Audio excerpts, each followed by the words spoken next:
Yeah, I read this article in the paper about the D.C. Lawman. I don't know if you've seen this thing. They're getting motorcycles now. Yeah, they're gonna do away with their scooters and get motorcycles.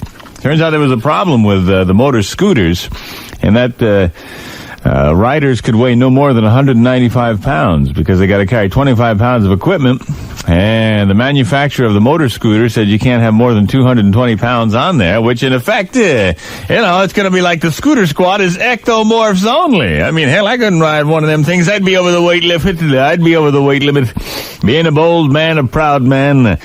But they decided it's time that they got the bulky back into the two-wheel group, so they bought some motorcycles that'll hold 330 pounds a man. So you can carry all that equipment plus some chili dogs and all the things you need to arrest maggots.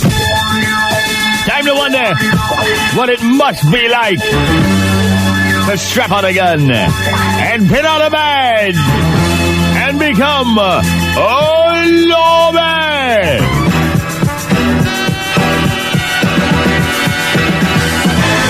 Get you on the scooter squad. And you love it. You love the wind in your face. You love to be able to smell and hear so much better than you can from a squad car.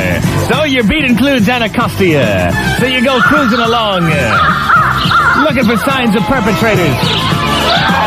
You drop in behind this jacked up Camaro. There's 4 IPs inside. And you can see they're looking in the rearview mirror at you. They're nervous that you're right behind them. They keep turning around. You know the car must be stolen. You know they must be holding something. You know they must be up to no good. So, just for the hell of it, you figure you'll give them the scare of their life. You hit your revolving light, and sure enough, they see that light go on and they take off.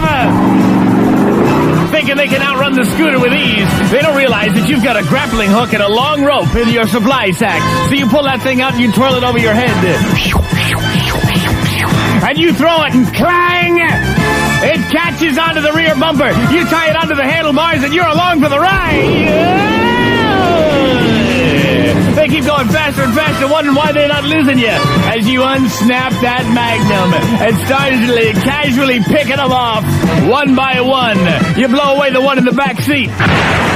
His brains and head fly everywhere. Oh, sure, you can pick off the driver, but you'll tell him at headquarters that you couldn't, were fighting for your life. You were nervous. You couldn't aim properly. That way you get to pick them all off one by one. Yeah, the other one in the back seat, his brains and hat go flying everywhere. No more breakdancing for you, maggot. The guy sitting next to the driver, he tries to duck down, but buddy, you got them 158 grain hollow points. You let him hold one right through the seat.